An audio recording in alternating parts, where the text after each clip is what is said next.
In 1901, when my Kotykiewicz was fresh and new, there had already been a considerable repertoire written for the harmonium, ranging from very simple pieces to very advanced compositions for virtuosos. And these were written by really important composers of that period. I thought it would be important to show just how actual music sounds on this instrument, now that you know what the stops do and how they sound. What the composers would often do is tell the performer exactly what stops to use. For instance, in the first piece I will play, very simple piece, César Franck, the composer, put number 1 in a circle on the bottom and number 1 in a circle on the top, and in the middle, E, standing for expression. Now this piece is called Chant de la Creuse, and actually I believe it's probably based on a French folk song. And it starts soft, and then there's a little crescendo on the next line. Whoa, whoops, long stop.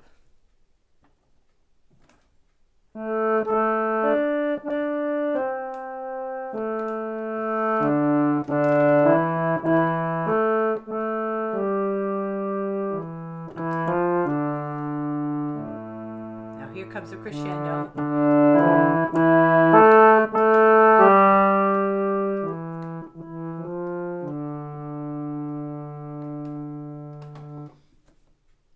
Now remember, I mentioned that this number 1 stop on my Kotykiewicz has percussion, those little hammers that cause the reed to start sooner than if it was just air blowing through it.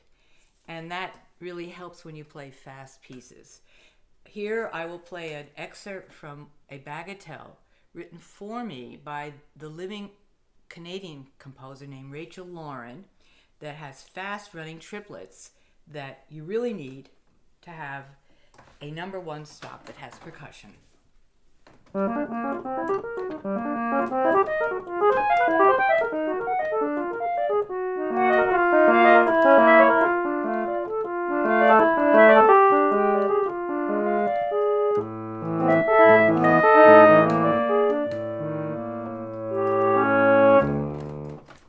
you can hear the rest of that on another YouTube video, complete, that's already on up on YouTube. Next, I want to cover the number 2 stop. Remember, that was the one that sounds really low, and that the French composers and others, of course, place the music written for the number 2 stop oftentimes higher, just to get the tonal color of that stop, which is dark, dusky, fuller, richer, plummier. Anyway, the composer that I'm going to play next will be Charles Tournemire, who is very, very famous French organist and composer for the organ. Also wrote some pieces for harmonium. And in this composition, he has the number 2 circled for both voices here, up here. That's how the piece starts. And it's up higher. So what he's doing is exploiting the sound of the number 2 stop. So here's what it sounds like, and what I will do is play it where Tournemire wrote it. Then I'll just repeat the phrase an octave lower so you get a better sense of the sound of the number 2 stop in an actual piece of music.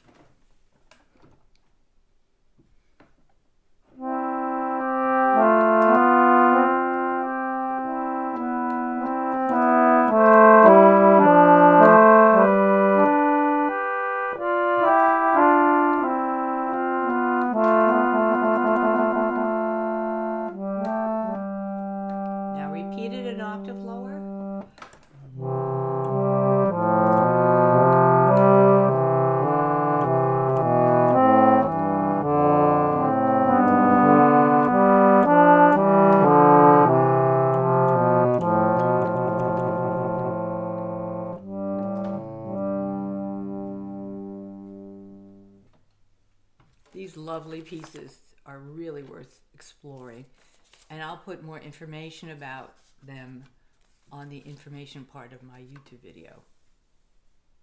Okay, The next stop that I discussed was the number 3 stop, the vox celeste.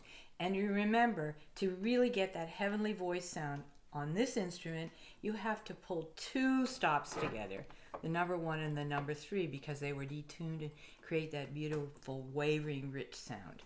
Here's another piece by César Franck, and it says vox celeste right here in the middle, and E down here, which of course means expression. Reason is this piece has dynamics that he wants you to realize, and the expression really helps you with that.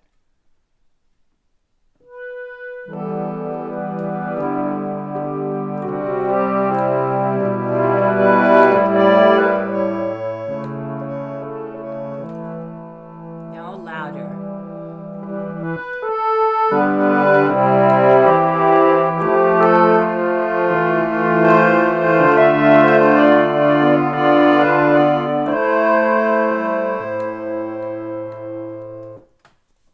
Well, of course, the piece goes on, but now you get this sense of how that beautiful mixture of sound that vox celeste can create. It was a wonderful sound coming out of the harmonium.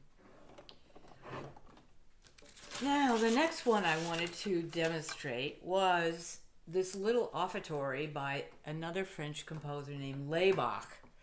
And he, at least in this score, doesn't have any of those harmonium numbers called registration showing. So I made up my own registration to show you how some of these other stops work in a piece of music.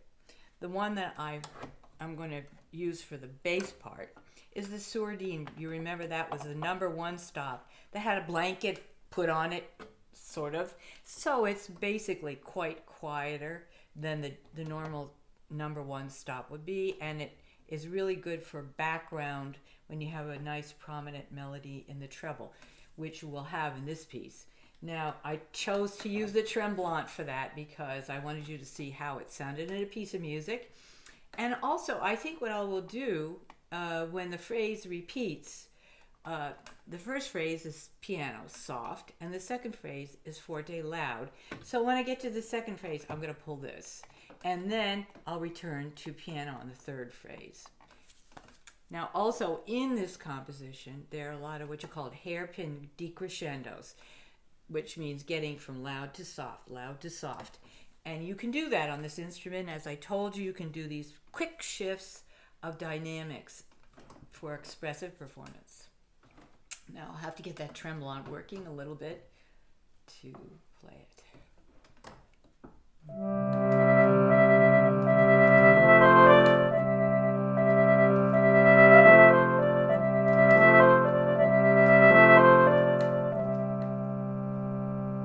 Now, forte.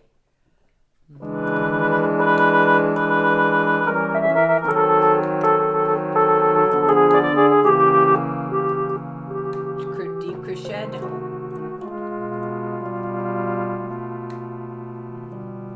Now back to quiet.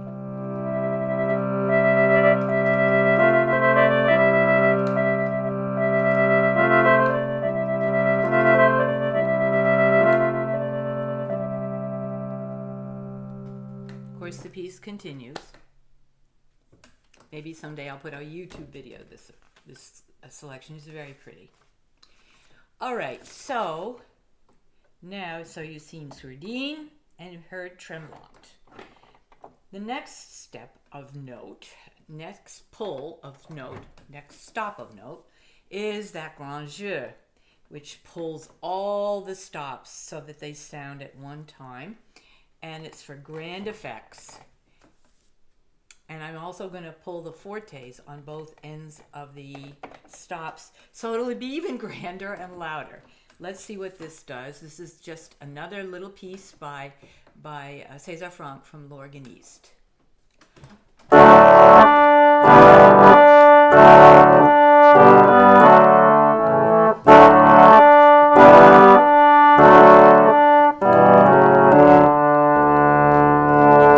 Of course, the piece continues, but you get the effect. All right, remember too that the grand jeu can also be controlled by that little lever between my knees. And there's a wonderful piece by Bizet, the same writer who wrote the opera Carmen. He wrote a piece called Turkish Rondo. And in this, he exploits the idea of going from grand jeu back to number one very rapidly. So he must have known about something like this when he was composing. So it starts with, this is just a little clip, grand jeu, echo, grand jeu, echo.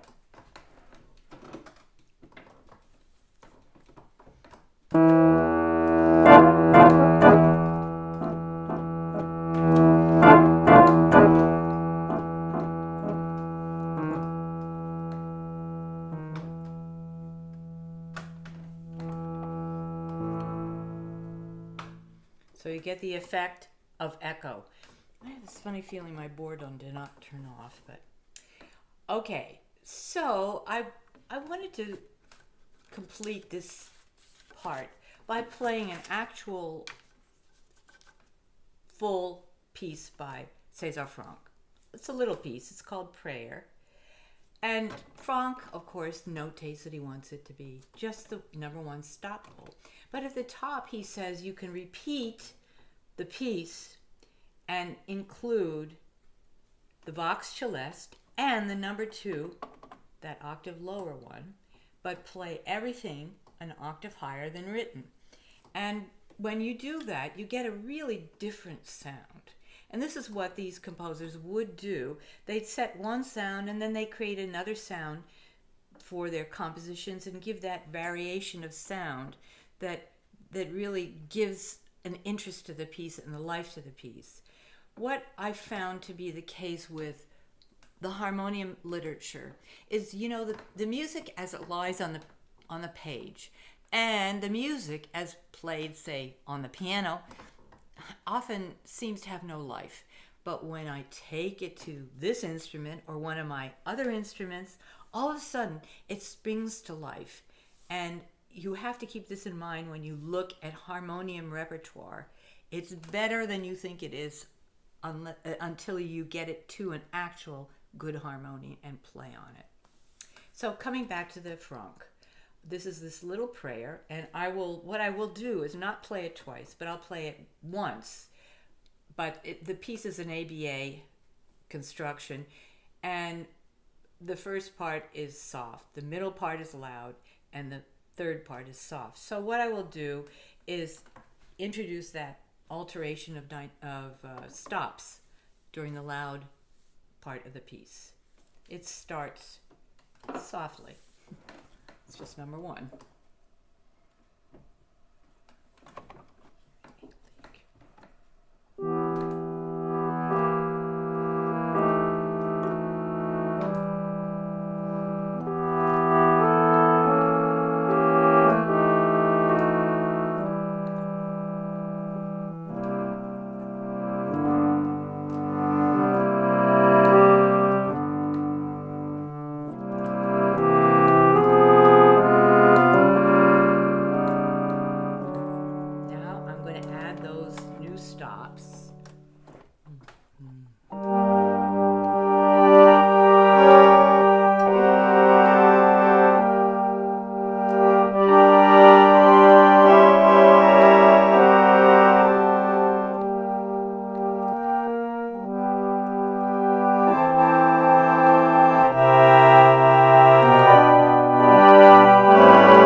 Now, the only way you're going to get all these dynamic changes is if you've got a really well-restored instrument, and particularly a well-restored bellows. That's where all the air goes in and comes out of into your reeds. If you don't have that, you cannot really play effectively on these instruments. And I was very fortunate that there's a young restorer here in the United States, Hans Herr from Pennsylvania, that restored this instrument. So I'm a lucky person right now having this lovely little harmonium.